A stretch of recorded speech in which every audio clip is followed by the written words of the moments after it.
which is co-convened by the Heseltine Institute for Public Policy Practice and Place and the Institute for Population Health here at the University of Liverpool, and by Dr. Inon Shenker, the Impact Consultant on Healthy Ageing in Israel.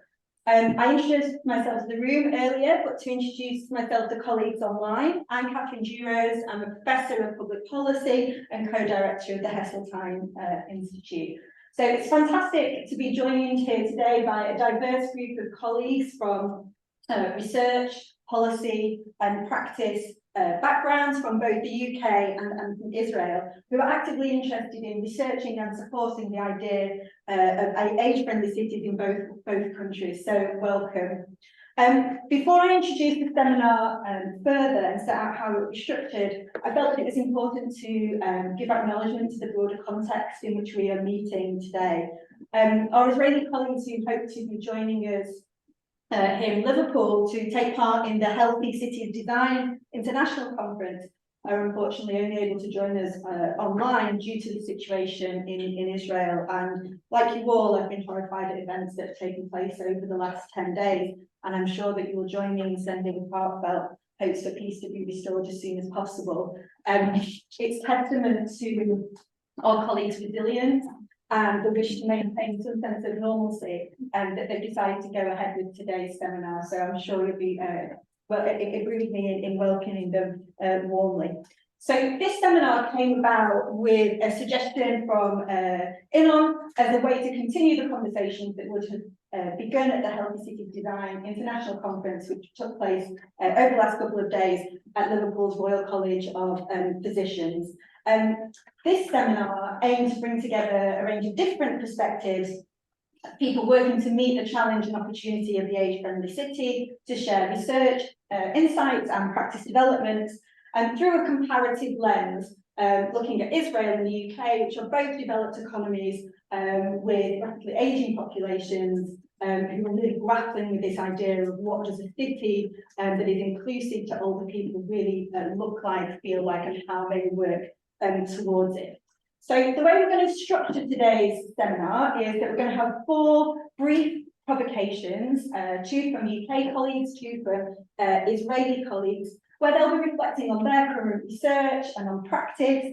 I've allocated around 5 minutes each. We've just been talking about sometimes the challenges of keeping to time within these kind of seminar formats, but if the speakers can plan to not take up more than 5 minutes, that'd be much appreciated, because often the value really is in the kind of discussion and interaction that we can have in response to those provocations. So once you've heard from the 4 speakers, we'll open up for conversation, and Inon will close the seminar and we'll aim to conclude by 3 p.m. UK time. As this is a hybrid event, we're really keen to ensure that conversation is inclusive of our colleagues online, as well as those here in the room in Liverpool. So for those colleagues online, if you can please use the raise hand function to signal if you'd like to come in, and then I can bring you into the conversation. As there are a number of colleagues that couldn't join us today, we're proposing to record the conversation. If you're not happy to be recorded, if you could make that known to us now. Okay, thank you. So before we begin in earnest, it's always great to know who's in the room, so we'll do a quick round of introductions, but with the spirit of brevity that we're looking to instigate, if I could ask colleagues to really just keep to their name and their institutional affiliation, that would be great. And maybe we could start with colleagues that are joining us online. I can see that a couple of colleagues have still have the Hebrew names on, so I may have to signal to you in a different way that I'll help you, Catherine. Okay, thank you, Inon. That's much appreciated. Yes, our situation is actually that there is some emergency event in the southern part of Israel just going now, besides all of the other events. So some might be able to join just a little bit late. But I would ask perhaps the people who are here to introduce themselves briefly as you have requested. And maybe Sarela, you can go first. Unmute yourself and שרלה, לא שומעים אותך, את צריכה לעשות unmute. Hey. That's good, thank you. Okay. My name is Sarela Schenfeld. I'm manager of a big program for ultra-Orthodox women in Jerusalem, very special program. And also I develop programs for this population in Jerusalem city.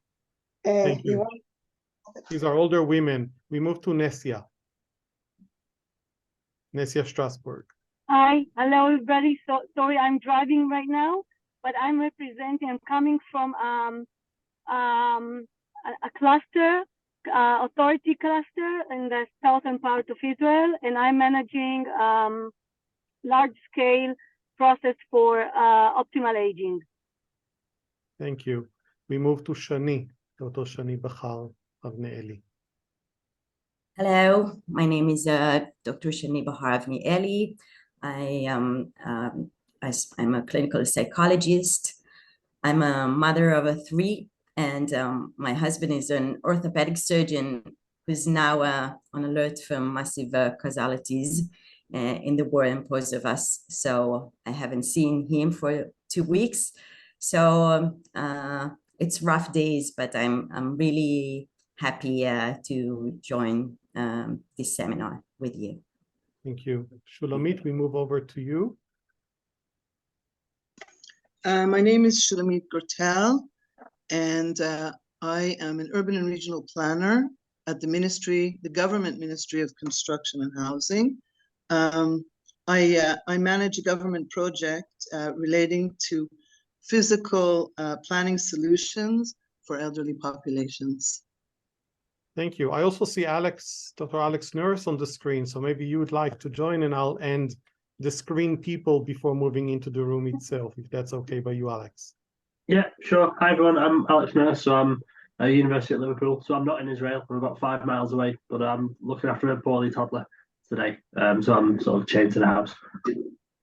Thank you. Dr. Inon Schenker, I'm a specialist in global public health, worked for the World Health Organization, currently consulting municipalities in Israel, several of the ministries, including health, housing, and a few others on the issue of optimal aging within the city context. So very interested in the relationship between health, older people, and urban environments, as well as rural environments.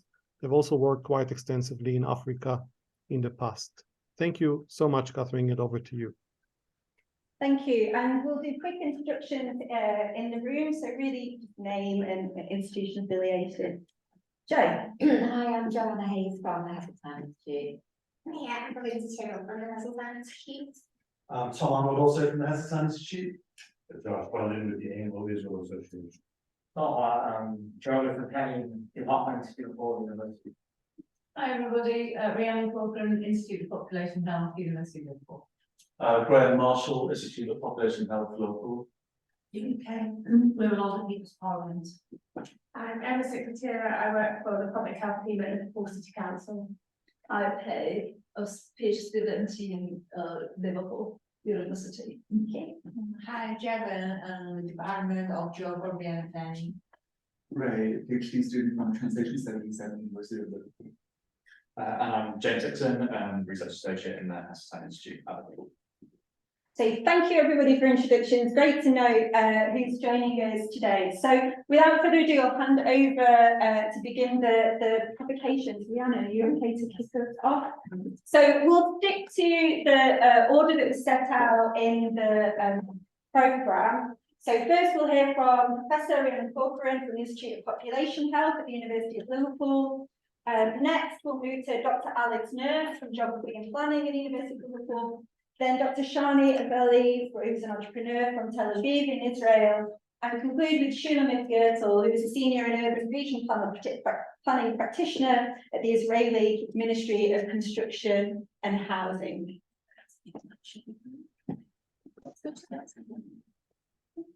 Can colleagues online see Rhiannon's slides? We should be able to. Can somebody confirm? We can't. No, you'll need to share the screen, I think. Is that yes or no? No, you just share the screen. Right.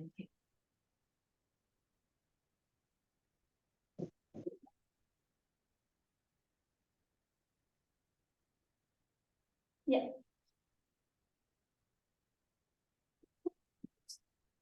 Thanks, Okay, Rhiannon, appreciate it. Yeah, no problem. So hopefully you can all see that now.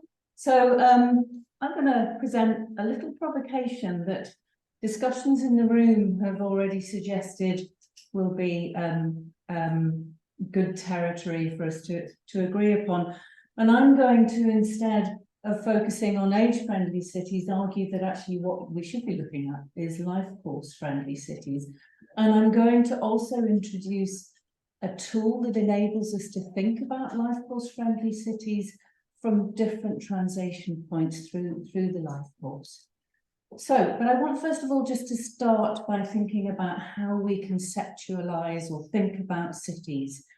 Do we think about them as economic engines for the region, for the nation, that perhaps enable people to fulfill their needs and financially cope, as well as to feed into the gross domestic product of the nation? Or rather, do we think of them primarily as human habitats? Now, certainly in our country, the dominant model is the economic model, the idea that the city is an economic engine. And there is, I guess, a reluctant nod really to the fact that if that economic engine is going to be successful, then it needs to have a healthy and well workforce, i.e. all of us, in order to make that happen.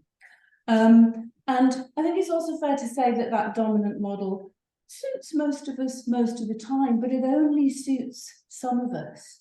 It only suits the economically active. And so that makes it really a profoundly unequal and unjust model to think about cities. And really it's from that perspective, from the perspective of the city as an economic engine, that ideas to equalize the way that cities function have come about. And so we see things like programs like age-friendly city or child-friendly city or dementia-friendly city or autism-friendly city. There are hundreds, aren't there, of them, and even as broad as healthy cities, full stop. And this is a reaction to the fact that we are at least implicitly aware that our conceptualization of cities is unequal and unjust. And so arguing from a life course perspective brings that much more back into the fold of how we think of cities as holistic places that are both about economy, but equally about human habitats and living in places. I want to talk very briefly about some work that we've done, by which I mean Pro-Social Place, for Connected City Catapult, where we did some foundational work to help them think about healthy ageing in place. They were involved in a pilots program to do with interventions in place.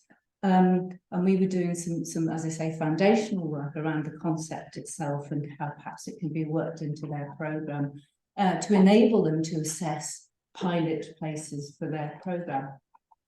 And so I'll show you just a little bit about that, and including this, the topic of this provocation really, which is about the life course approach in the age-friendly city. I think we all know in this room, and in colleagues in Israel will be aware too, that health is determined by social forces. It's said that 70 to 80% of our health and well-being is determined by factors that are outside the context of healthcare. So they are determined by wider, sometimes called wider social determinants of health, things like housing, things like the living environment, things about family circumstances, all sorts of different things play into how able we are to have a healthy and a well life as we go through our life course.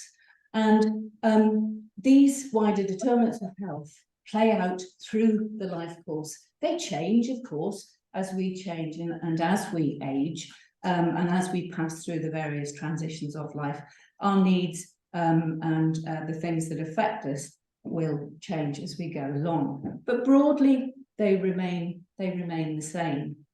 And so when we think about the city and the affordances of the city, we take that life course approach, and we prefer that to what's sometimes called an age-segmented approach to think about cities. And so one of the PhD students in this room looking at age-friendly cities made the point that as we think about aging, we need also to think about interventions that suit people along that life course. So the first 1,000 days of our life are as important, if not more important, to how we age healthily as the final 1,000 days of our life, or indeed any 1,000 days in the middle of our life. And so that makes playgrounds, for example, equally a part of an age-friendly city as a social for older people. So with that in mind, we also know that there are challenges, particularly to this economic model of cities, that come to society because of the increasingly aging population. We all sort of know what they are and what they mean. Some of them here on this slide are noticeable. So, for example, 65% of people over 65 can't use public transport without assistance. And really, what it means is that there is increasing exclusion from this model of city, which is about or geared up for the economically active, as we become inactive as a result of age. We're less able to benefit from the life of the city. And as part of the work that we did for Connected City Catapult, we looked briefly at the frameworks for age-friendly city, life course-friendly city that were available for Connected Places Catapult to learn from.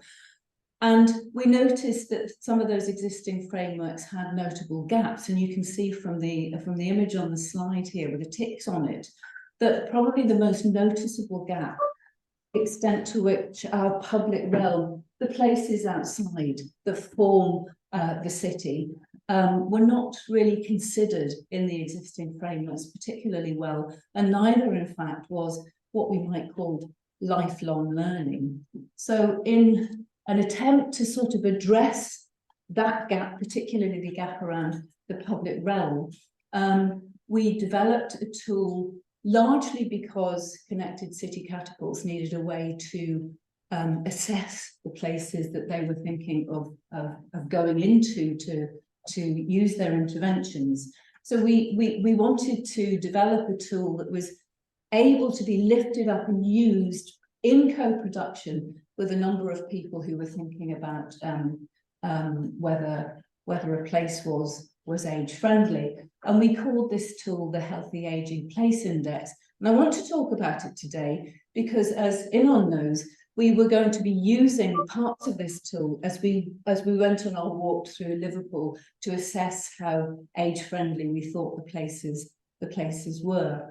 And it's a simple tool because it's meant to be a quick and convenient tool that you can actually use on the move as you walk through places or consider places, equally from behind a desk as actually in the real place itself. So just, and the point about this particular tool is that as I go through it now to illustrate how it works in the context of perhaps senior citizens, it is a tool that is developed very much on the life course model. So it has considerations which equally apply regardless of which particular phase of life you're in.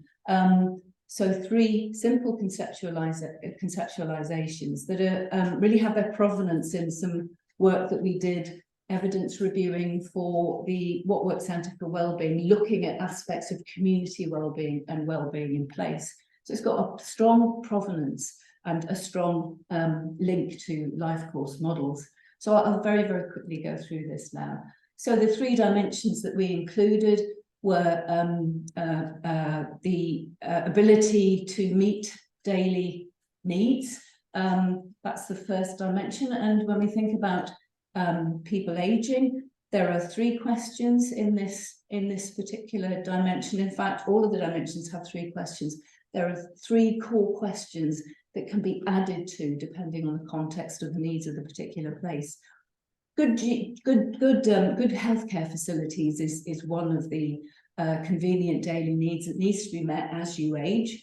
Are there enough affordable and accessible shops to buy daily essentials here? Really important, the accessibility and affordability from the point of view of our older citizens. And are there enough affordable and accessible leisure or cultural amenities here? These are questions that you would need to ask with a deeper dive into place. But there are links here to particular data sets, for example, that will help you to do that. The second dimension is the living environment dimension, the one that was missing really from other frameworks. So this looks at the needs of people with declining mobility. Can you move around easily here? And you'll see from the slide before the hazards, for example, that exist in the living environment from pavement parking and poorly stewarded pavements and walkways. The physical environment, can it help people to feel good and function well? Does it have the simple needs that we all need really? Public conveniences, benches, so on and so forth. And are there hazards or threats in the environment that particularly might affect older people? And then finally, a social dimension, incredibly important, the social capital. So here, the 3 core questions would be, is there a sense of neighbourliness here? And as we age and we need to maintain our ability to live independent lives, our neighbours become increasingly important. Are there plenty of things for senior residents to get involved in here? And really important, the final question, is there an opportunity for senior residents to have their say about things that matter to them? The sense of mattering declines as we age. We begin to believe that we no longer matter within this dominant economic model of cities. So that becomes very important. And just to briefly sum up, so our needs and priorities do change over the life course, but not fundamentally. And that's why we can think about a life course model. We don't suddenly become another species. The same social or wider determinants of health play out as we age through our life. We don't need to become a burden, but we are a burden as currently conceptualized as we age. And it's treated both as an economic and a societal burden. But let's remember that our urban environments are obesogenic environments. They're hedonic environments, and they're very much car-dependent environments. And factors like these translate into a greater likelihood of less healthy aging. And let's remember too that we're shaped from day one, in fact, before we're born, by our living environments. And that's my provocation. Sorry if it's slightly loud. Thank you, Rhiannon, that was fantastic.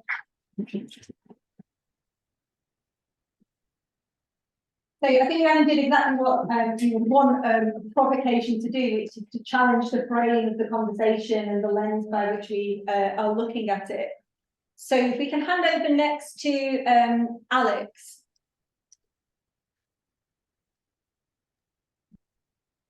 Yeah, I'll just start sharing my screen.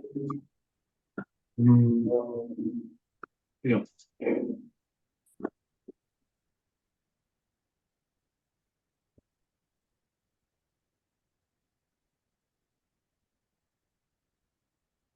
Okay, is that showing?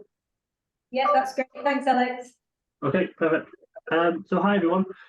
So I was asked to talk through my provocation about our work on the sort of 15 and 20-minute city and how that relates to aging and the sort of aging city.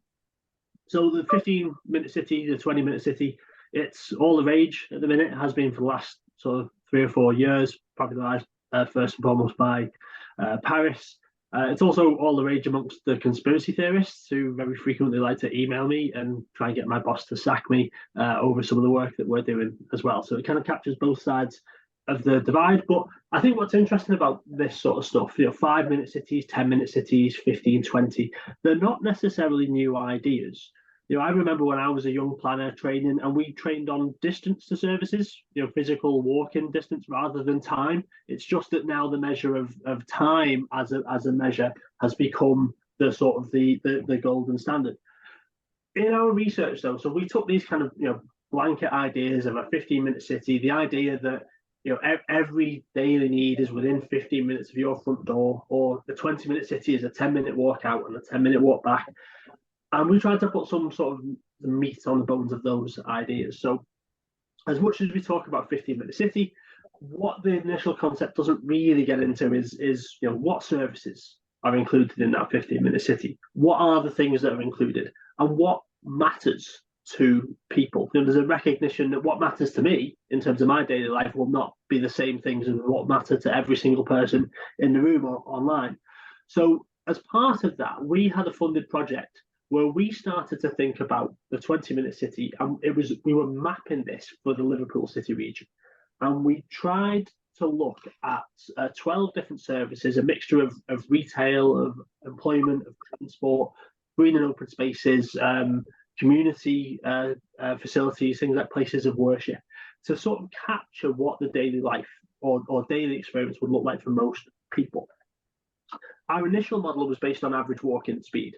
We used walk-in speed because when we looked at things like even cycling and the amount of time you could cycle in a 15-minute radius, it just became muddy. Effectively, it didn't really tell us anything. Walk-in was the measure of whether a neighbourhood was sort of achievable or realistic or not. What we found in our original study was that equity mattered. So we measured services, but one thing we found is that, for example, you could have a greengrocer, a butcher's, a baker's, and like a fishmonger near your house, which would be really great. You would have really good, high quality foods. Or you could have a supermarket which specialised in frozen food and frozen food only. And if you were to take a basic measure, you would still have a supermarket, which would be job done for policymakers. But obviously the lived experience, the equity of the experience for people in that city would be very different. So in places like Liverpool, where the south of the city was the sort of more affluent areas, they would have better quality of services. Places in the north of the city, places like Bootle in Sefton, would be a 15-minute city. They would have high access, but the quality of those services would not be good.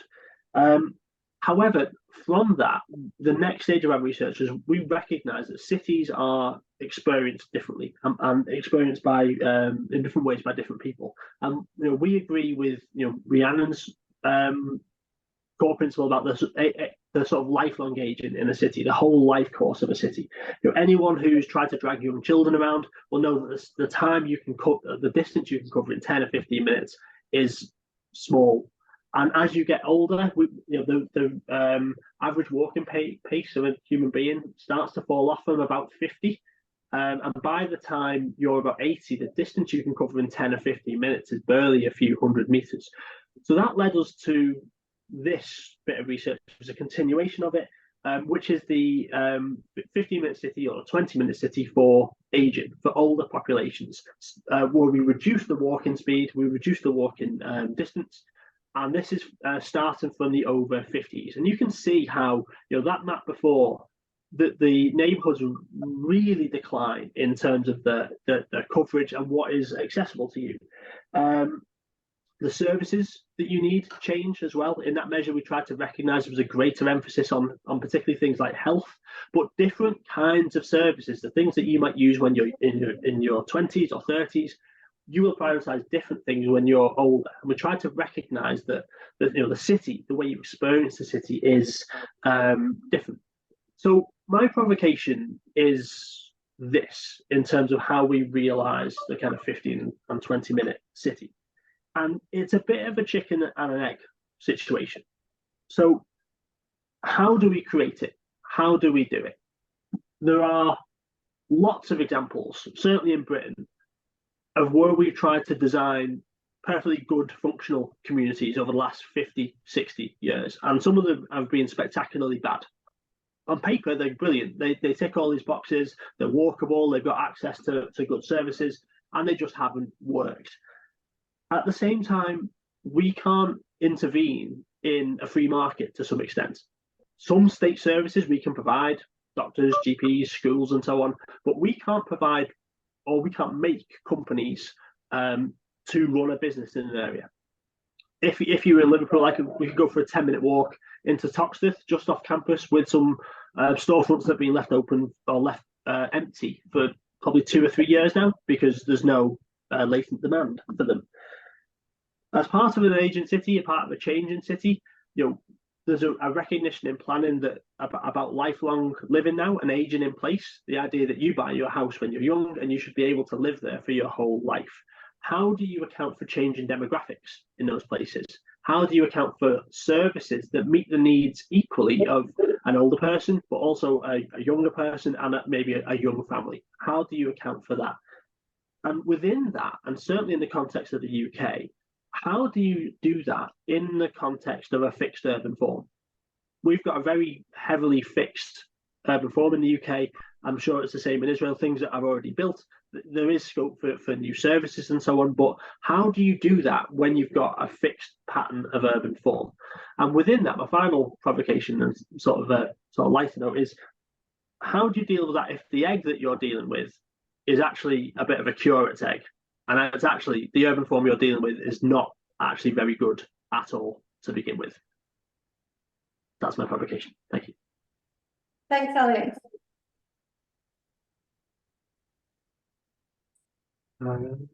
I think the two provocations together are really showing the value of having an interdisciplinary conversation, that we're bringing different assumptions, different area, foregrounding different areas of focus when we think about this challenge of creating an accessible and inclusive city.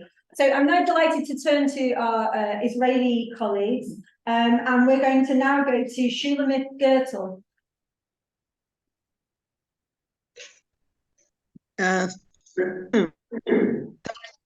Before I begin, I just want to thank you for your kind words regarding our situation here in Israel. We've all been affected by these terrible circumstances, and we pray for better days to come. On topic, I'm pleased, of course, to participate in the forum today. Thank you. Firstly, Israeli government policy concerning our aging population is represented by 3 government decisions. The first 2 deal entirely with the provision of housing for the elderly, after which we quickly realized that the most effective policy should unite all relevant fields of activity for maximal impact. And I think this was touched on in the first presentation. Our latest government decision, therefore, provides benchmark measures for optimal aging, corresponding to the responsibilities of government agencies working together to forward our goal, the provision of a basket of services to promote optimal aging in an accessible physical environment. We adopted this idea with regard to our latest, or one of our latest publications, a professional manual for design of physical environments suitable for aging populations. We believe that the spaces we create should provide ideal conditions, enabling all age-friendly activities and initiatives. We also know that urban design, favoring the needs of our elderly population, can surely benefit all other age groups. And for example, the walkable 5 to 15-minute city. As well, we try to cater to each and every element of our aged population, especially between the ages of 65 and 105. We all know that a 65-year-old operates very differently from a 105-year-old, and we try to cater to the various age groups. This touches on accessible employment opportunities, as well as the inclusion of retirement spending power in our neighborhood economies, all of which have been discussed, and I hope that we can discuss them further. In this vein, I would like to raise two issues for discussion that have emerged for us as challenges and dilemmas out of the publication of our manual for planning the physical environment in favor of elderly populations. We hope to compare notes so as to learn from everyone's experience here. The first issue that I want to raise is the issue of our multicultural, diverse society. Israeli society is made up of many different cultures and religions, different sectors. I know that this is also true in many areas of Britain and Europe. We try to be careful about accessibility. We don't want to accidentally exclude the needs of any one sector with regard to services for the aged and for the aging. We know that treatment of aging populations, of members of our aging populations, often differs from culture to culture. For example, our Israeli Orthodox Jews, as well as our Muslims, demand segregation according to gender and religion, even where public services are concerned. Also, some cultures prefer to care for their elderly within the family home environment, while others look for solutions that offer independence to their elderly family members. Please let us know in our discussion about any working solutions that you've developed to provide services to these diverse aging populations. That's issue number one that I wanted to raise. And the second issue is with respect to housing. Of course, I'm from the Ministry of Housing, so that makes sense. But actually, we consider planning a comprehensive issue. So housing is a part of urban planning, age-friendly cities, a very big part for us in Israel. Of course, we respect the idea of aging in place. That's our number one priority. However, having studied our existing housing stock, we know that most of our aging populations reside in housing that may be less appropriate and accessible as they get older.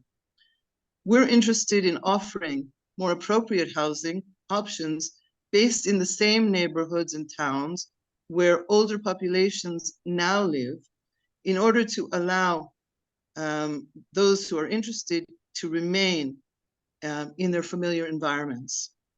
At present, we have subsidized housing as a solution that caters to the very weakest segments of our elderly population. And we also have extremely expensive and luxurious privatized solutions for our wealthy members of the elderly population. Yet we struggle and have been struggling for some years with the development of solutions for the middle classes, accessible solutions, affordable solutions. We're anxious to hear from you of any successful models for affordable housing that you might suggest. And that's it. Once again, thank you all for the opportunity to exchange information. I look forward to our discussion. Thank you. Thank you, Sheila, with another fantastic provocation that I think draws out the value of looking across research and practice with an internationally comparative lens, where points of commonality can be found, but also differences that illuminate and make us think critically about our own practice. So to now hand over to Dr. Shani Anaveli. Shani, can I hand over to you? Hello, good afternoon. So for the past 15 years, I've been working with the elderly on one-on-one intervention and group intervention. But I really love technology. I have also a degree in engineering, and I'm always curious about the relationship between technology and people. And I think that we we are in an era that technology can help in many aspects. So I had planned to talk about certain things, but in light of what we're experiencing in Israel in recent days, my speech has taken an unexpected turn. So Israel established only 75 years ago. It is often referred to as the nation of startups and innovation to the high number of startups that are born here, given its population size. So some of this is likely related to culture, while some can be attributed to Israel's status as a young country compared to the rest of the world. So as such, Israel has the courage to try, invent, and innovate, much like a child willing to take risk and experiment, as opposed to an experienced adult who sticks to a familiar and what works.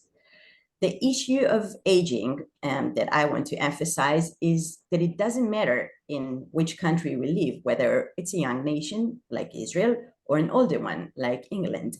Aging is a new phenomenon. In the past, reaching the age of 65 was considered a significant achievement because life expectancy in Europe stood at 45 just over a century ago. Today, the average life expectancy in Europe is 80. So we are dealing with a new phenomenon as a society, and we need to learn how to adapt to it. Moreover, we all age differently. One person may experience cognitive decline, while another may face physical or psychological challenges. On top of these individual differences, there are also cultural variation. So 2 elderly women might not sleep at night due to anxiety and depression, but the reason could differ based on their cultural backgrounds, requiring different approaches to help them. So how can we, as a country, better address the aging population? In a word, data. When I say data, I'm not talking about collecting data for the sake of documentation, but for analysis and learning about the population. We can take a city like Tel Aviv, where the local government can easily access residents' data, filter the elderly population, and see how many of them live alone, how many are homebound, if they use local services, if they have caregivers, and even assess the overall well-being of the elderly in a specific neighborhood. Using this data, the city can tailor urban programs to meet the needs for the elderly. This same approach can be applied in healthcare, where medical professionals can use collected data to provide customized care based on specific needs and characteristics. The initiative I've launched takes this effort a step further in a startup that I've established named AgeWise. So besides collecting data, I've developed an algorithm that connects existing services in a specific geographic area to a specific needs for an individual. This customized response takes into account the unique characteristics of each person and their background, desires, and personal traits. So I began by highlighting that Israel is a startup nation. And we see that even during times of war, various initiatives rise up to assist different population, whether it's soldiers on the front lines or the general civilian population. Civilian mobilization is successful in certain cases and can almost replace organized mechanism due to the sheer number of volunteers and people willing to help. In neighborhood, citizens organize initiatives to help the elderly and the community as a whole. As someone who grew up this way, I knew all my neighbors on our street and the surrounding streets. Times have changed, and now in time of emergency, we can see mass mobilization. But during regular days, this situation is different, except in small villages where everyone knows each other. I want to connect 2 things I've discussed: data collection and citizen mobilization. I wonder, and I hope some of you will relate to the issue, if aging, hopefully, is something that we all will encounter, it is a phenomenon that we can mobilize the neighborhood for during regular days. This data can guide not only the doctors and social workers, but can the community enable us to organize assistance for the elderly in the neighborhood. There is an economic and, of course, moral incentive for it. But I don't know if aging is something that people want to proactively engage with, or if they prefer to think of it as something that won't happen to them, just as I feel now during these days of war in my own home. Thank you very, very much. I'm sorry that I caught a cold and it was really hard for me to talk, but thank you very much. And a final fantastic publication there from Shani, which I think drew our attention to dimensions that have perhaps not been brought out in the 3 previous publications that focus on the scope and potential that smart cities, that big data give us to be able to develop tailored solutions to the challenge of aging. So as we move now to the discussion element, I think we've had a really rich set of presentations that have touched on a range of different issues from public services, public space, community, data, social relations, urban design. Appropriately, perhaps, for a focus, a seminar entitled The Age-Friendly City. We've had lots of different ways of engaging with questions of temporality and of time. So thinking about aging becoming a new challenge that didn't previously exist, as Shani has said, but also that technology opens new frontiers for us to respond differently, that we might look over the life course, and that we also need to think about place in terms of its historical and demographic development. I think there was a really interesting tension that was beginning to emerge as well that we might want to pick up more in the discussion between using the age-friendly city as a lens for thinking about an inclusive and accessible city, for example, Rhiannon's presentation that referenced the idea of the life course, and the need to do so nonetheless with an intersectional lens, as both Shulamith and Alex has referred to, that acknowledges different lived experiences that might alter and change according to not only age, but gender, religion, ethnicity, disability, sexuality, parenting, etc., or other caring responsibilities. So I think the publications have worked and given us a really rich grounding for this discussion. So if colleagues online would like to come in, please do raise your hand and then I can bring you into the conversation. Colleagues here, again, you could do the same and just raise your hand if you'd like to pose a question, make a contribution, offer a reflection.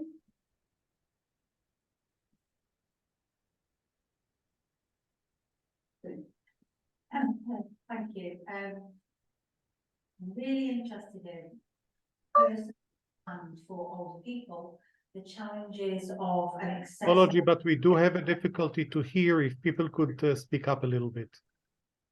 Okay.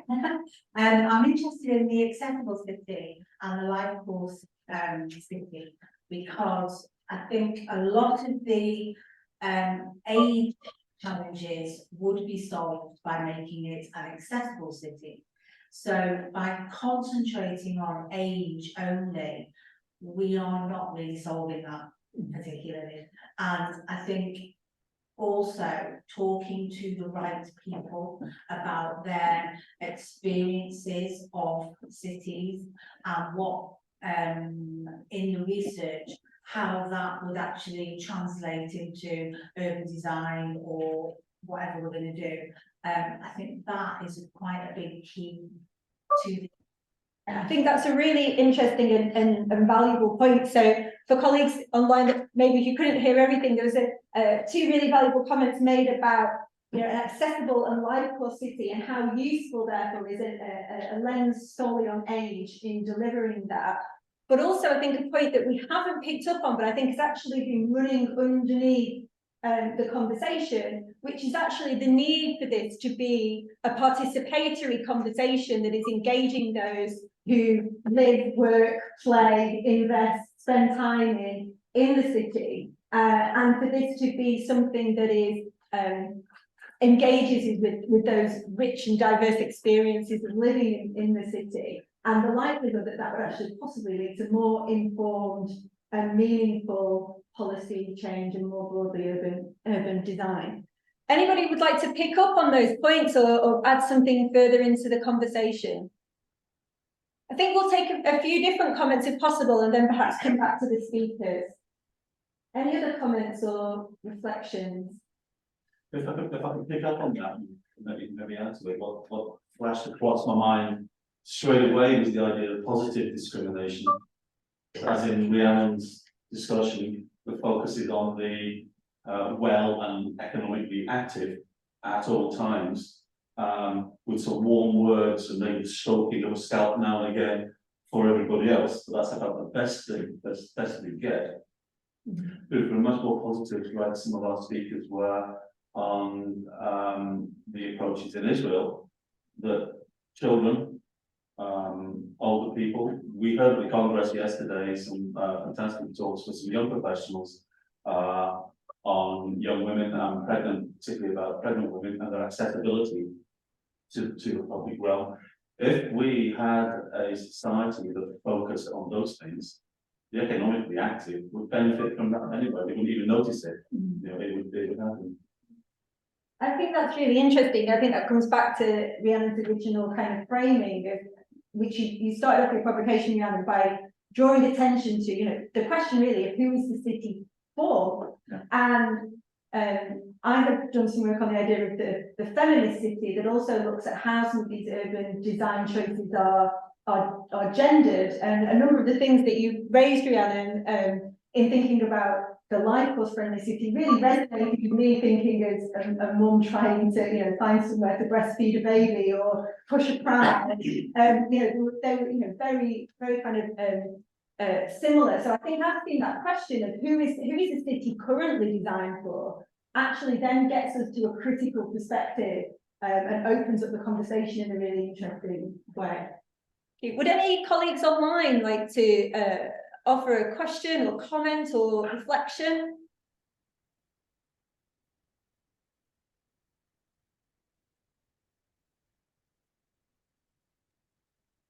Inon, is there anything that you, at this point that you'd like to share that you've heard? I think that the discussion that moves very interestingly, still not in the level of direct comparison, but is actually showing us how in cities in the UK, which are also religious, multi-sectorial, something that Shulamit had touched on, deserves in terms of the thinking of the dynamics within those populations. How do we connect that to Rhiannon's point on life course? What do I mean?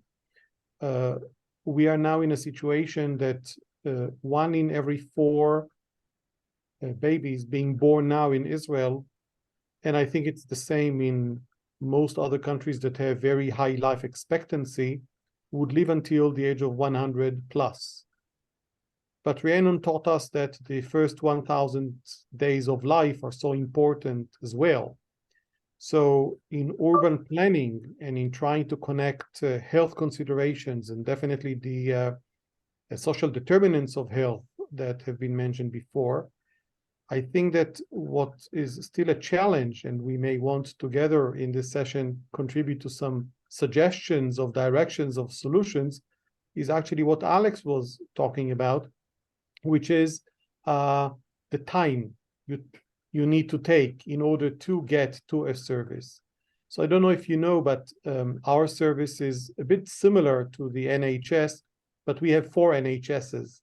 So it's a national service. We are not similar to the US model of fee-for-service, but really a national effort to provide services. And one of them has a lot to do with the services that Shani was talking about as a parent of 3 young children, which we call Tipat Chalav. Tipat Chalav in Hebrew is a drop of milk.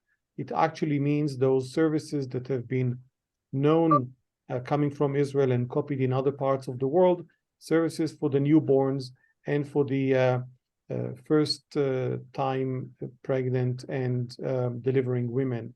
And if they were not to be very close in the neighborhoods of many cities, you see actually dozens, several dozens of such services. So they are definitely 15 minutes away from most delivering women and parents when the spouses are involved, of course. So this is an example how actually urban planning contributes a lot to the accessibility in the direction of young people.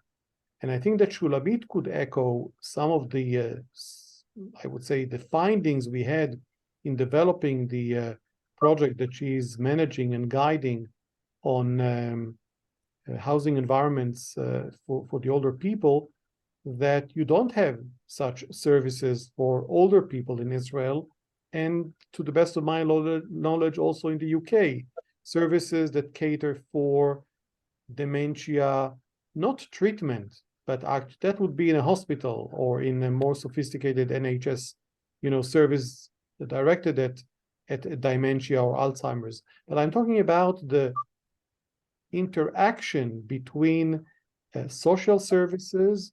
I was happy to hear that there is someone from the municipality in Liverpool. Thank you for coming. I would call it the bureaucracy, but please look at it in a most favorable way. In other words, the services of simple rights for older people. Do they need to move to get them in one department at the Spine building and in another place next to Stephen Park, or if I'm just using Liverpool, area, or are they all integrated in one place? And that the notion is actually all about life, not just care and medical support, but really healthy living.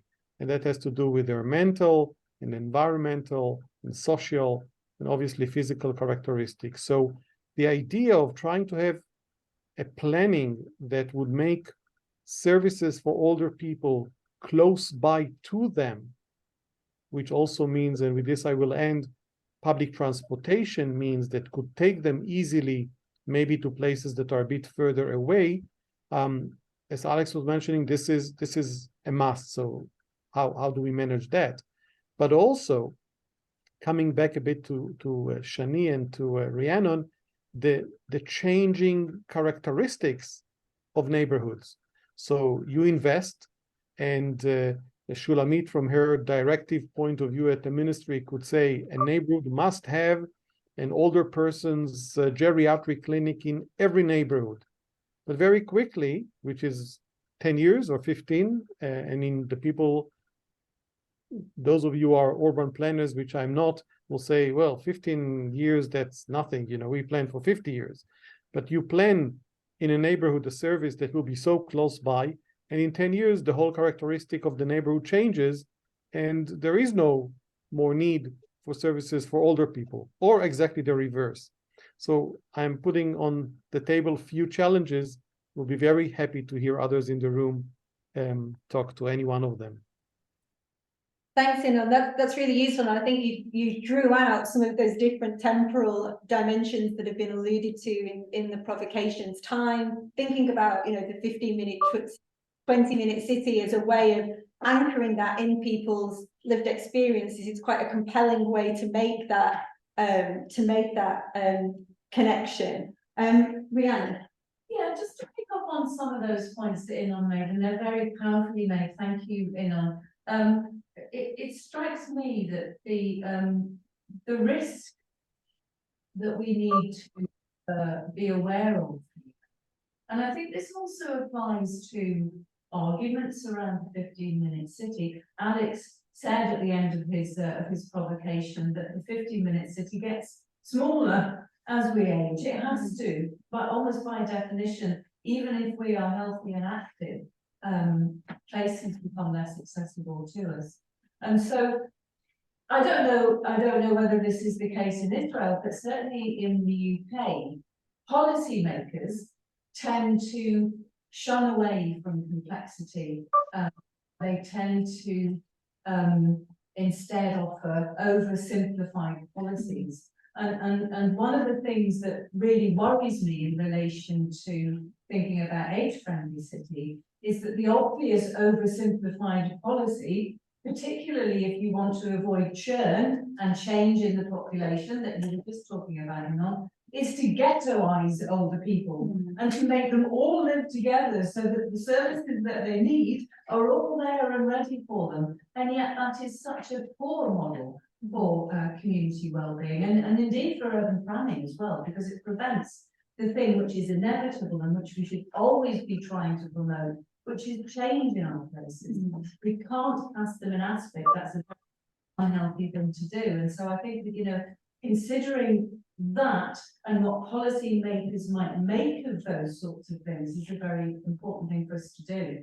I don't know whether perhaps Alex wants to come back on that, or if I misinterpreted what he said, I don't know.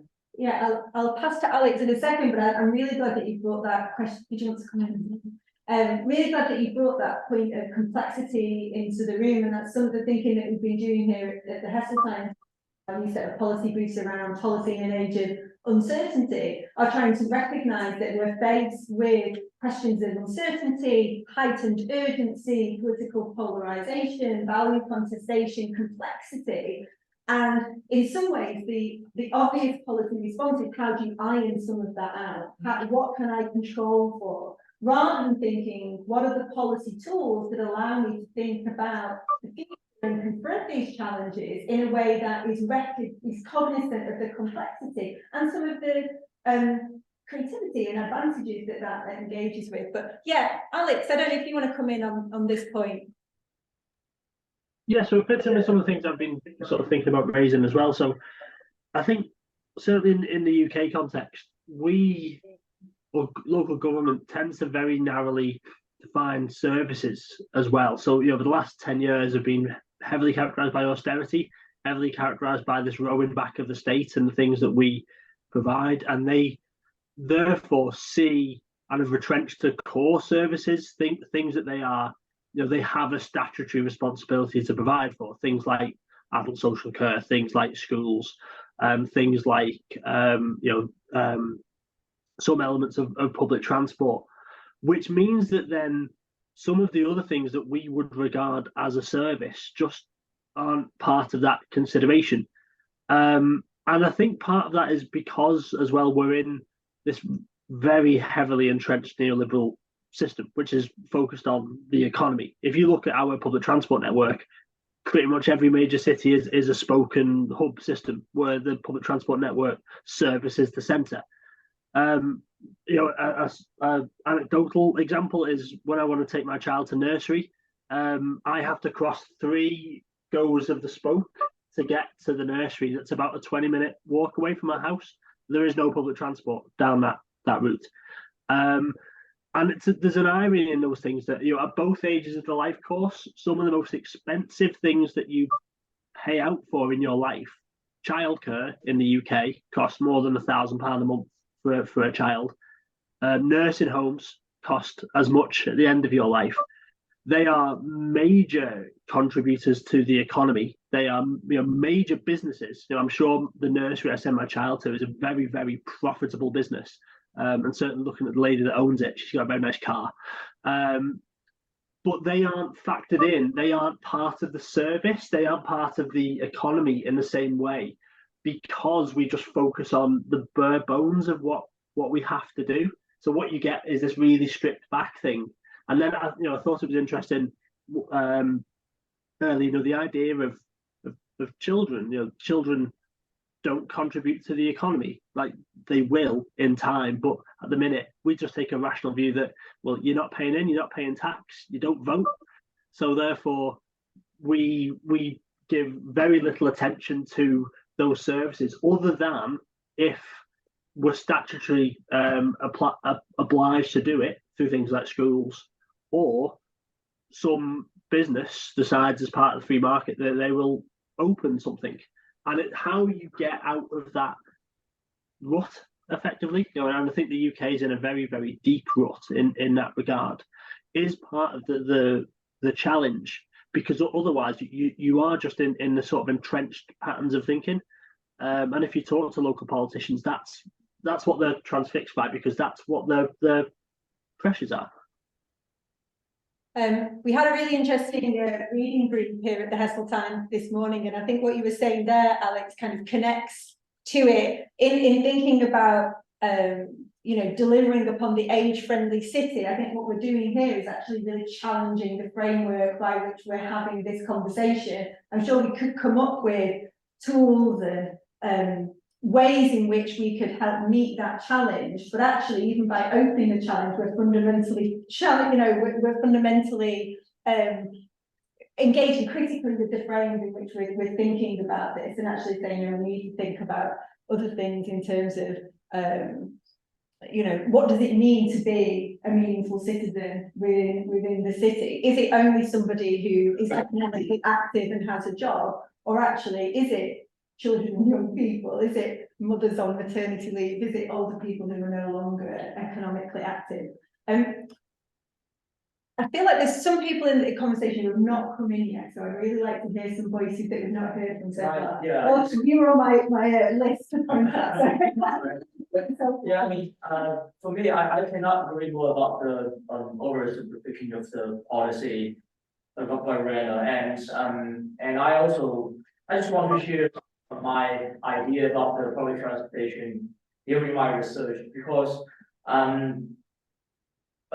so most of the people will use the public transportation for the destination arrival.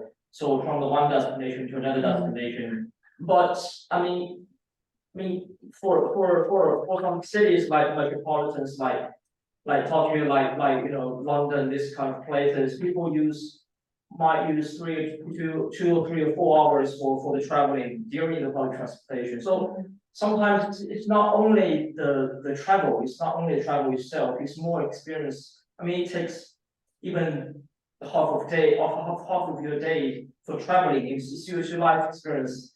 So I mean the life course, you know, this kind of idea. I mean it's quite good. I mean, at least for me, I mean when I hear this, and it remind me of this kind of idea of public transportation, and yeah, I mean the oversimplification of the policy. I mean, when government will design or network this kind of public transport system, for example, based on transfer, recently kind of become more popular in the whole world, and the government will try to implement this kind of system. I mean, based on this kind of simplified, you know, idea, it will not. I mean, it's a system for people, and it's not only for destination. It's a life experience. So yeah, I mean, just share some of my ideas. I think actually that phrase that you used then of like a system for people, in a way, gets to the heart of what we're kind of talking about, and it connects with Alex's example, which, you know, really resonates with me, of trying to think, how do I get from home to nursery to work, pick up something for tea, do this errand, and you know, that's actually impossible to do those things by public transport, in a way, because public transport isn't designed with that kind of you know, immediate life need to kind of meet. So I think that kind of like a system for humans, in a way, gets to the notice. Yeah, you will get a lot of experience during your travel. I mean, a lot of things will affect you the whole day. Your work, you're dealing with other people, your family, and a lot of things. I mean, it's not that simple. Yeah. Rihanna. Yeah, just picking up on that point about journeys as an experience. I think it really does resonate with the life course, except here we're talking about day course, aren't we? It's different. It's a similar idea. Yeah. There's some work that I'm actually involved in that's being commissioned by the Department for Transport in this country, which is looking at how, you know, I hate solutionizing, but the question is, how can transport actually deal with or find solutions for loneliness? And we know that loneliness is a big issue for our older citizens, not just for our older citizens, and again that brings us back to life course, but increasingly for children and for teenagers and for everybody else through the life course too.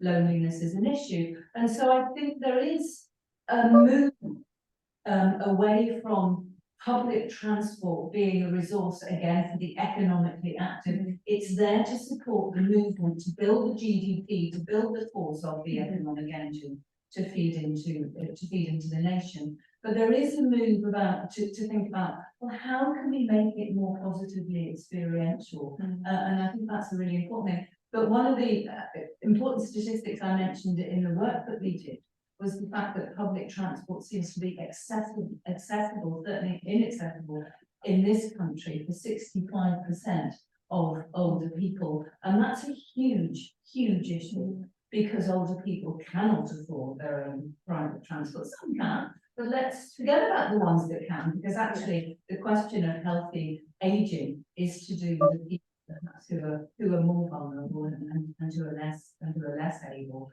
And so that question of the accessibility of transport, it becomes incredibly important, and the experience of it through the day as well. Your child, everybody's child, is a burden to the economic agenda, nothing more and nothing less, really. Yeah, and I think that all, really that comes back to Alex's fundamental question, which isn't a social science seminar really until we questioned what is the role of the state. So I'm glad that Alex brought that into the conversation. But even if we're thinking about that, how do we have a public transport system that meets the needs of our diverse community? Well, who holds responsibility for that, and how might that be delivered? James.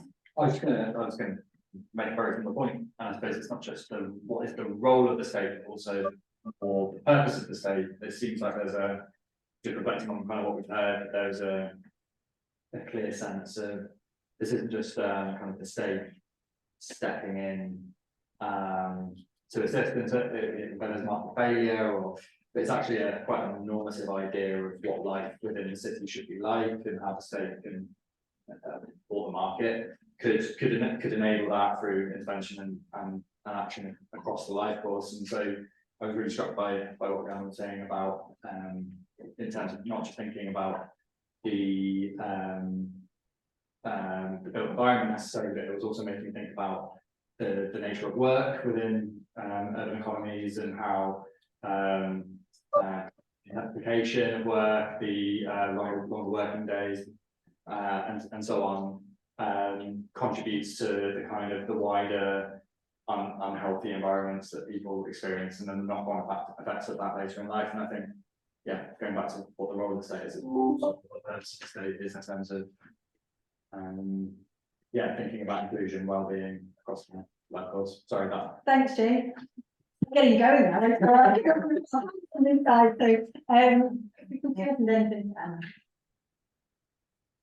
I just wanted to make a point about that comment that just made there. From Jen. Yeah. Okay, should we go to you first, Emma, and then we'll come to just wanted to say that in Liverpool now, I'm just at the beginning phase of trying to get the council to become an age-friendly employer. So thinking about the health of their employees as they age, thinking about the hours, the flexible hours they could have, training, retention, recruitment of older people to learn from their expertise as they get older. So I'm trying to do that locally because I recognise that, with the aim that actually if Liverpool City Council can do this initially, then maybe other councils can, other businesses within the city can, and we can then create a workforce that is at least has policies behind it to sort of support older employers. So that was really what I wanted to say about that. I've got lots going on. I think that's really interesting, because in a way you're thinking there about the role of the city council as an anchor institution in, an organisation that is rooted necessarily in place, that is invested in place. And what is the role of those kind of anchor institutions in leading and modelling the conversation? It might not be the case of being able to provide and deliver all the services that may flow from the age-friendly city, but it might be about shaping and influencing that conversation and modelling in practice what others in the locality can pick up. So thanks, Emma. Just want to give a good some form of the three lectures, and I'm also also agree to the life course, planning, and one word, and you said one sentence that made my, let me think is that you said the policy are often oversimplified, especially when it's towards the age-friendly cities, and I think it's also the same towards the child-friendly cities. As a plan, from a perspective of a planner, I find there are so many countries now facing the reforming of the planning system. I think it may be the reason that we find the world is full of complexity and uncertainty. We find we must face so many elements, and we find more and more groups. It becomes smaller and smaller. We divide people from age, from gender, and too many genders now, and so many people, and we find so many disadvantaged people in cities. So I always saw more and more this. We identify more and more inequalities in cities. I have to. It's of course a progress, but it will remind me that who is the city favorite, who is because the workers, the employers, they are also, if you ask them, are you happy living in the city or living in this society, they may also reply that I'm tired and I have so much burden. That's my concern, is with how we can balance with the complexity and the uncertainty, the reality with the oversimplified policy, and despite from this identifying the disadvantages from some groups. For example, I focus on the child-friendly cities. I would like to think the city, the children as the primary kinds of human. It's a translation from Chinese that make it better to understand, but it's as Rena just said, that people do not getting older in a second, like the kids are not becoming an adult in a second. You will not after 18 years old, you are growing up in a sudden. So I think my framework will tend to find some find more commons and similarities between different kinds of people. That's why I want to maybe build a construction or a framework for the planning, maybe planning system function, and then I select some elements, some significant parts that we can do some to put everyone's interest together. Then it benefit the children the most. Yeah, and I think that's maybe the effective way to really put the child friendly and also the age friendly city forward. If you just think the child friendly is benefit the children, the elder friendly cities just benefit elder. As I'm an adult, I don't have children. I'm not old enough now. So and you said you will use my tax to pay others. I may feel kind of I deny for it. So I think it's important to that everyone realize that for example, the children is not the future citizens. They are the citizens now. They have the same interest as us, and the infrastructure and the transportation, the settings we build it not only for the children, but we adults, the elderly can also use some parts of this. Yeah. Thank you. Can I come back on the point there, if I may, Catherine? I mean, I would provoke you even further to consider the fact that the idea of age-friendly city, child-friendly city, autism-friendly, blah, blah, blah, blah, blah, blah, is itself imposed upon us by policymakers to simplify the solution of thinking across in a more human way about a human habitat. It makes it manageable. It makes it something that they can get their handle on. And I was gonna go, So in Liverpool, we are age-friendly city. We are child-friendly city. That's the one that we're actually doing really well on. We're progressing quite a lot. But age-friendly, we're not really doing much on. And we're also a healthy city. And we actually had a meeting a couple of days ago with the leads from all of us saying, what are they all doing? And are they interlinked?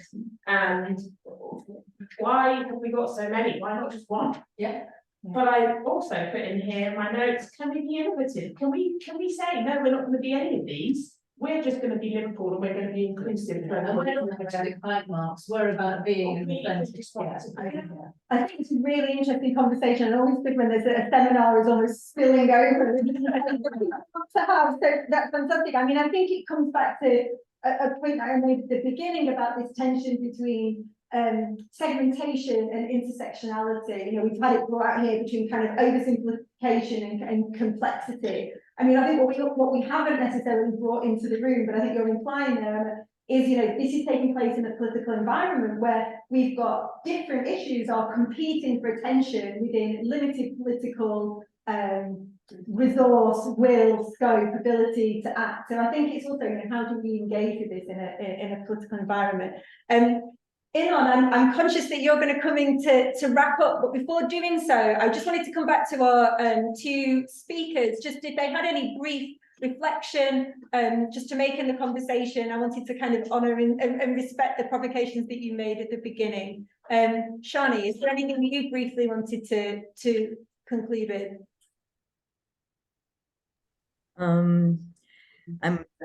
I used to live in United Kingdom for 2 years, so in Reading. So and now I live in Israel, and I was really amazed that even though I worked with the elderly in England, I was really amazed for many things that I didn't know that are going. And it's too bad that I don't live there anymore, especially this time. But in general, I think that we're in Israel, we have many things to learn from you. And thank you. Thanks, Shani. I mean, I think that point's going to be picked up by Inon about, you know, how this may be the start rather than the conclusion of a conversation. And Shulamith, briefly, did you have anything that you wanted to just Well, actually, I was going to say about continuing our conversation, but I did want to relate to one of the major points that was discussed, which is the changing nature of public services, and the dynamism within thought or policy about the provision of public services. And I think as a planner that we can address the element of changeability by dynamic, mixed and flexible land uses, pre-calculated to accessible transportation, pre-calculated spaces that maintain quality of life and inclusivity at every age. And the idea is, and I think this is part of the publication that myself and Inon have been involved in, and I think that that pre-planning and thinking about other uses in the life cycle that certain services might take on could actually promote the changing policies over time, and make them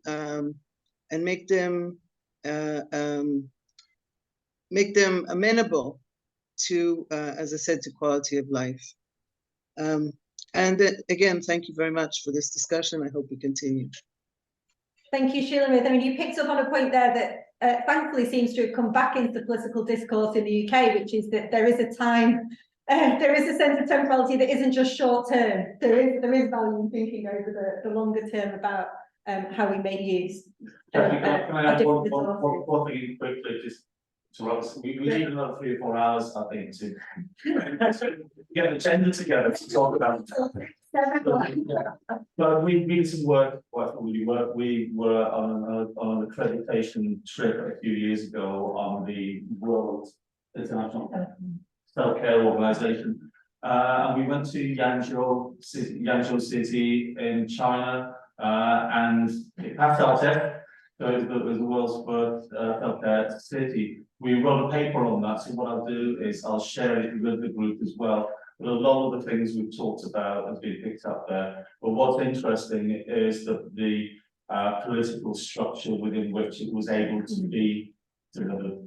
And they have they had one policy of planting something like 6 million trees in 5 years. So it was a greening policy, but they also made sure that everyone was within a 10-minute walk of a park. But I'll put my hand up now and say I'm one of those lunatics that absolutely hates 15, 10, 20-minute anything cities. They're a nonsense. And they've been around a bit longer than 5 years, Alex. I was writing about them 30 years ago when they were called pear sheds. So if I can find those articles, I'll share those as well. But I think it's a distraction in a harsh environment, not just a complex or simplistic one. I think our current government has created a harsh country where we look for simplistic answers. If you disagree with it, you get acknowledged on Twitter like you never know. So I'm saying Emperor's New Clothes. Well, we were kind of ending on a provocation as well, though. Perhaps that's a conversation that you and I can pick up outside. I'll hand over to Inon. We are at time, so Inon, I'm sure you'll be brief in concluding. It's just because we've had such a rich conversation.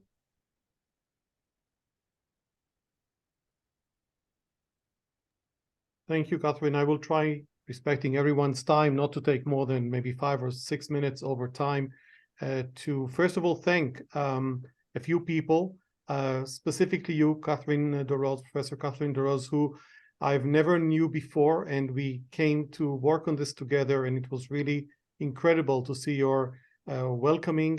We never knew that we should be under the circumstances we are, and the fact that you, as a professor at the University of Liverpool and as the co-director of the Heseltine Center Institute, have agreed to hold a seminar on the fire. In a wartime, I cannot have express it more bluntly, is really appreciated. I also would like to pay great thanks to Alex and to Rhiannon for agreeing and sharing with us those important points that I will summarize in another slide in just a minute or two.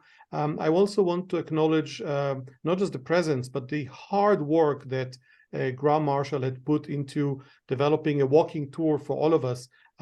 You see only a few of us. We are actually a group of 14 that should have been there in the room with you, coming from a walking tour guided by Rhiannon and Graham, that I hope will happen sometime in the future. And also to just say that Professor Sally Sheard from the Institute of Population was the first contact person, and she really was so enthusiastic and put us in touch with Catherine to really pull this together. Definitely a big thank you to you, to Daraba, to Shulamit, and to Shani, and all the other members of the Israeli group, those who are here and those who are not. Also to mention that this would have never happened if a person from London, or close to London, I think, called Mark Sansom, would have not decided to go up north in England and actually bring the conference that he has been conducting for a good number of years in Liverpool. Excited us all about it, and thanks to him, and also to Helen. Also a lot of thanks for you being able to assist and coordinate. I just don't want the people in Liverpool to get a wrong impression. There is fire about 70 kilometers from here. People are getting shot and dead. Now it's soldiers, not civilians. But the fact that you see the 5 of us here, decent, maybe calm, maybe smiling even from time to time, don't get this wrong. We are in tremendous, I'll speak for myself, tremendous agony. My two daughters have brought a best friend who was shot in the head, just being in a party, celebrating peace on the Saturday of 7th of October. I'm going to funerals tomorrow and to mourning families over the next day. I applaud Nesia and Shulamit and Shani and Sarela for putting a normal mask. I cannot use any other words in this terrible situation we are. I'll take you through three slides. Last week, the World Health Organization held a summit in Lisbon, one of the most important activities of WHO, age-friendly cities team, both at headquarters and in Copenhagen, and they have worked on policy, Catherine, your area, and they actually initiated in Lisbon a very important document. It's the Lisbon summary of their discussions. And I won't read what you have in front of you on the screen, but I did put bold letters on ensuring that no one is left behind. And I'm sorry for the next picture, the next slide I'm going to show you, but I think it's a must. So ISIS, Gaza, Hamas ensured that there is no one left behind.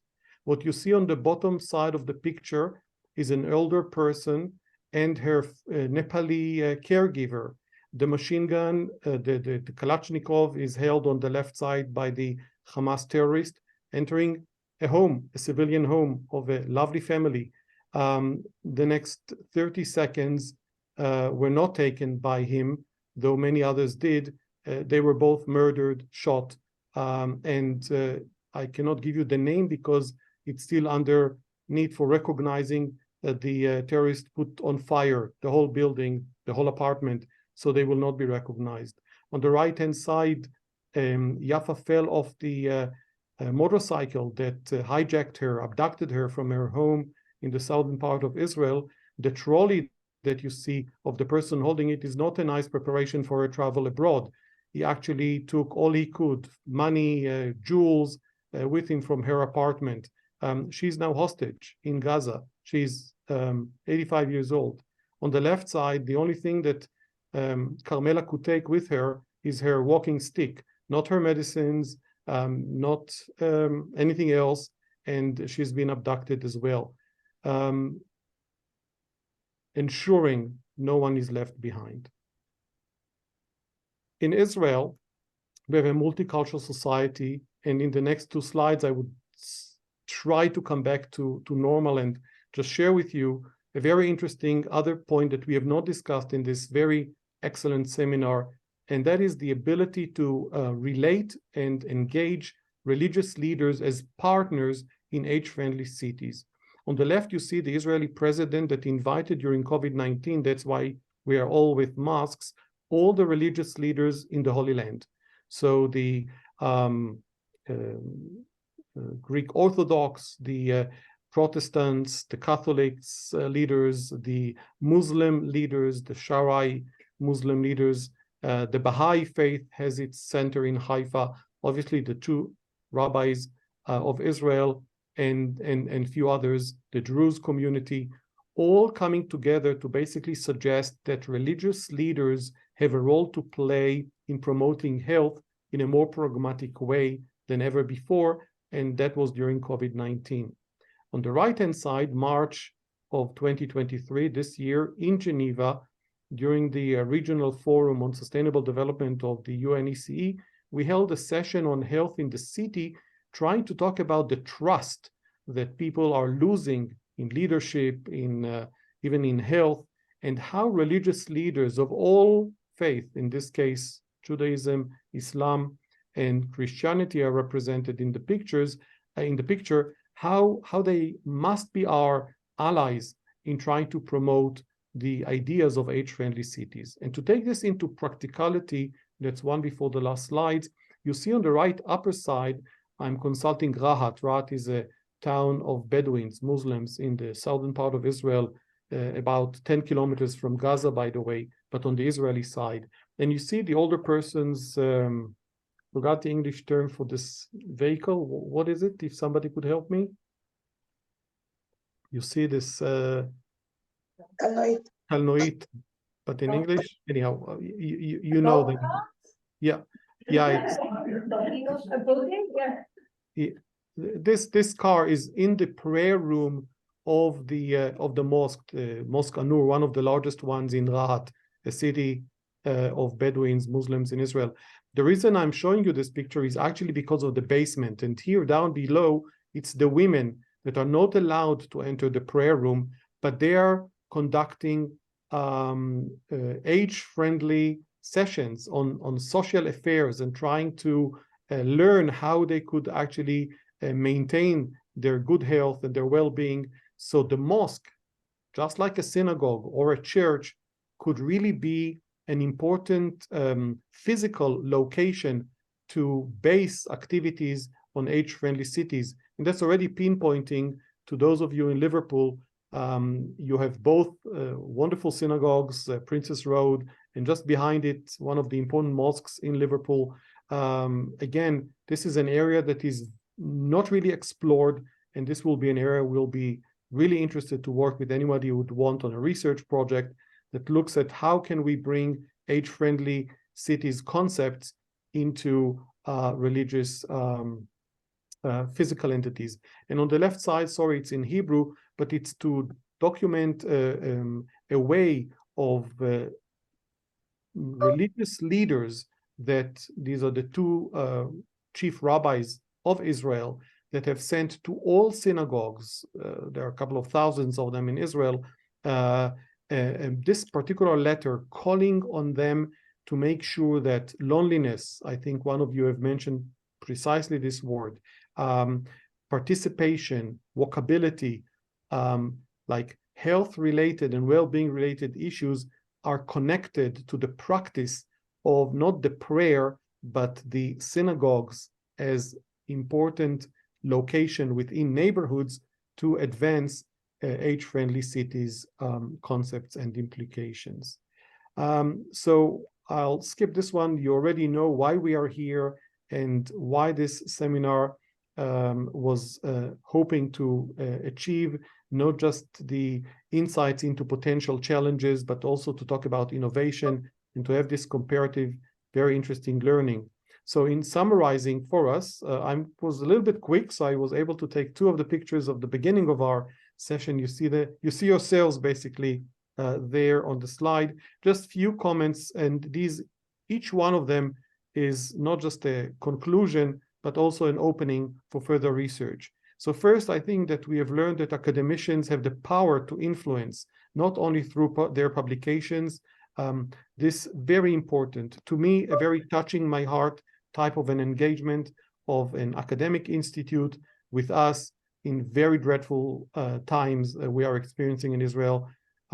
You have not only touched our hearts, but you have also demonstrated that we do not surrender into terror together. We are here, we are working, we are sharing, and this is within the University of Liverpool. So bravo to you.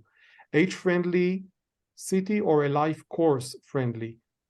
Rhiannon talked about that, an important question, different debates around it. Also the mentioning of 1,000 first days that lead to the possibility of actually living beyond 100 years.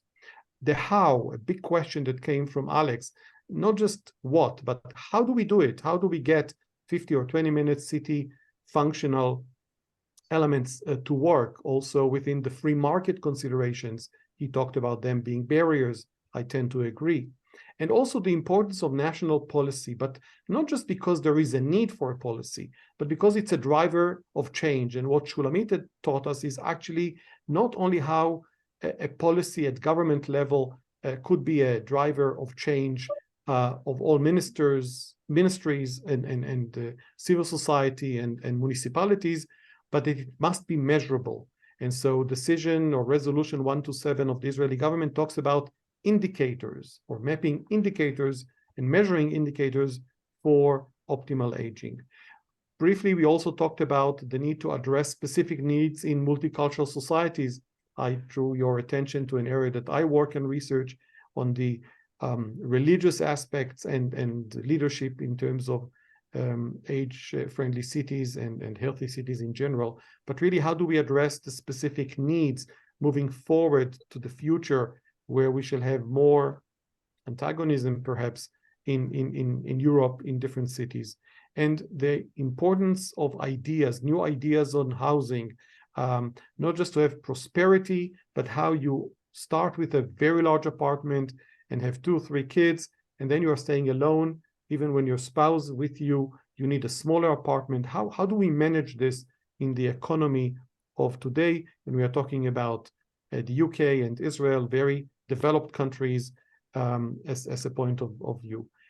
Innovation, Shani represented this, but also I was happy to hear from others in the room how innovation is actually not sufficient in developing solutions for the needs of older people, and data could help, not just big data, but any data could help in that. And also lastly, the changing characteristics of neighborhood. I think it's a very, very interesting point to research and to perhaps work on together and suggest another seminar in the future on the fact that I don't know who is my next door neighbor, the next door family, the street is changing, then it applies if even issues on support, on care, on being a friend to older people, etc. So I'll end by again thanking you all there in Liverpool, in the room. Do take care, stand by your moral and human values, verify the facts, and I obviously refer to this dreadful stigma on Israel bombarding a hospital, which is absolutely not true, and just verify the facts. And I will end with a word in Hebrew with a bit of a smile, though it is a very unsmiling situation for us. You know, in Hebrew, shalom means 3 things, the same word. The most important for most of us is peace. But also when an Israeli greets you, when you come, he will say shalom to you. But it's also the word we say when we depart, when you depart. So sometimes you don't know if an Israeli wants you to come or to go when he says shalom to you. I definitely present this word in the context of peace and great hope that we shall be able to overcome this war, win it.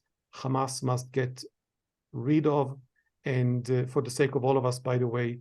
And so shalom from Jerusalem to all of you here in Israel. Thank you, Inan. I think some sobering and powerful points to conclude on, but I think also uplifting in the sense of a focus on community connection, on dialogue, on the ability to learn together.